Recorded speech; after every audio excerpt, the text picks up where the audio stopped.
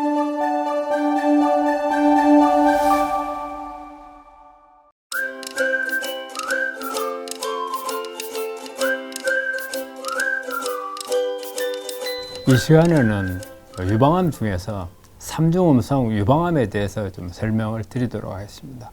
우리 3중 음성 유방암이라고 하는 것은 어떤 의미냐? 이 세 가지 유전자가 음성이다 이렇게 말을 하거든요. 그거는 우리가 보통 ER, PR, HER2 이게 세 가지 유전자가 음성인데, ER이라고 하는 것은 에스트로겐 수용체, 그 다음에 PR이라고 하는 것은 프로제스테론 수용체, 그 다음에 HER2는 상피세포 성장 인자를 말하는 이 세 가지거든요. 그런데 3중 음성이라고 하는 것은 이 세 가지 이 호르몬하고 상피세포 성장 인자를 받아들이는 이 수용체가 없다는 거예요.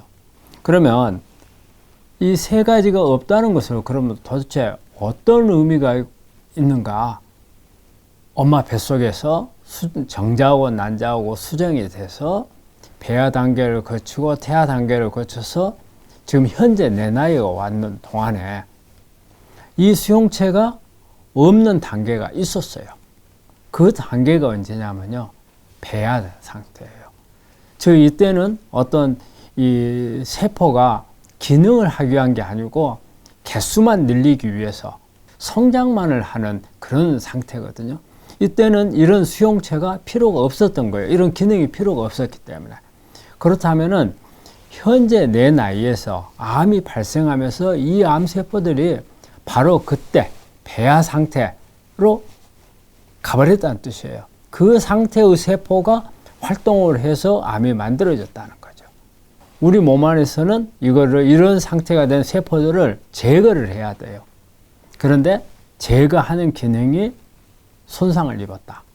특히 우리 이제 P53이라는 유전자가 그런 걸 많이 하는데, 그 유전자가 어떤 기능 장애가 일어났다. 그러면은 어떤 세포가 계속 성장만 하고 죽지 않는 상태가 되겠죠. 이게 바로 뭐예요? 암이고, 그래서 이런 세 가지 수용체가 없는 경우를 우리가 3중 음성 유방암이라고 말을 하는 거예요. 우리가 달리 어떤 표현을 하느냐면 암 줄기세포라는 용어를 합니다.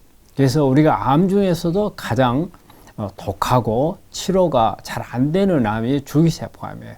주로 재발이나 전이성 암이 이런 현상이 많이 오거든요. 그 다음에 우리가 항암제를 써가지고 내성이 생겼을 때도 이런 암으로 많이 가요. 그런데 3중 음성 유방암이라는 것은 암이 발생할 때부터 이런 상태에서 시작을 한다는 거예요. 3중 음성 유방암이 이제 좀 더 골치 아픈 이유는 줄기세포 암이기 때문에도 그렇지만 치료제가 별로 없다는 거예요. 우리가 수술을 할 수는 있어요. 수술은. 그런데 항암이나 방사선이나 이런 치료에 훨씬 더 이 내성이 잘 생기고 치료가 잘 안 되죠. 그 다음에 표적 치료제가 없어요.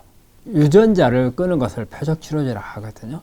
그런데 전부 음성으로 나와 있기 때문에 표적 치료제가 없다는 거예요. 그러면 3중 음성 유방암은 그런 다른 대안이 없느냐? 어쨌든 이런 세 가지 유전자가 없지만 그래도 이 배아 줄기세포를 만들기 위한 문제가 된 유전자들은 있어요.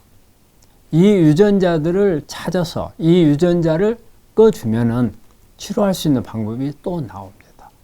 그래서 요즘에 그런 표적 치료제가 조금씩 나오고는 있어요. 그렇지만은 암이 하나 되는데 수많은 유전자들이 변이가 일어나거든요. 그렇기 때문에 하나를 찾는다 해서 답이 다 될 수는 없고, 그렇지만은 그런 변이된 유전자를 찾는다면은 우리가 어떤 파이토케미칼이라든지 아니면은 어떤 성분을 가진 물질들을 가지고 이런 유전자들을 조절할 수가 있어요. 우리가 보통 이런 것을 후성 유전학적으로 조절을 한다 이렇게 말을 하거든요. 그래서 이에 대한 새로운 치료법들을 찾을 수 있다는 겁니다. 그래서 앞으로는 3중 음성 유방암을 가지고 계신 분들은 본인들이 수술했을 때 그 조직을 가지고 분석한 유전자 분석 자료가 아주 중요합니다. 그래서 그걸 가지고 어떤 정보를 얻을 수가 있고 치료 방향을 잡을 수도 있고요. 또 만약에 여기에 자료가 그렇게 풍부하지 않다 하면은 NGS라는 검사를 또 따로 할 수가 있어요. 그러면은 엄청나게 많은 유전자를 분석을 할 수가 있어요. 그런 자료가 있다면은 치료에 훨씬 도움이 되는 그런 유전자를 찾을 수도 있고 치료 방법도 찾을 수가 있습니다.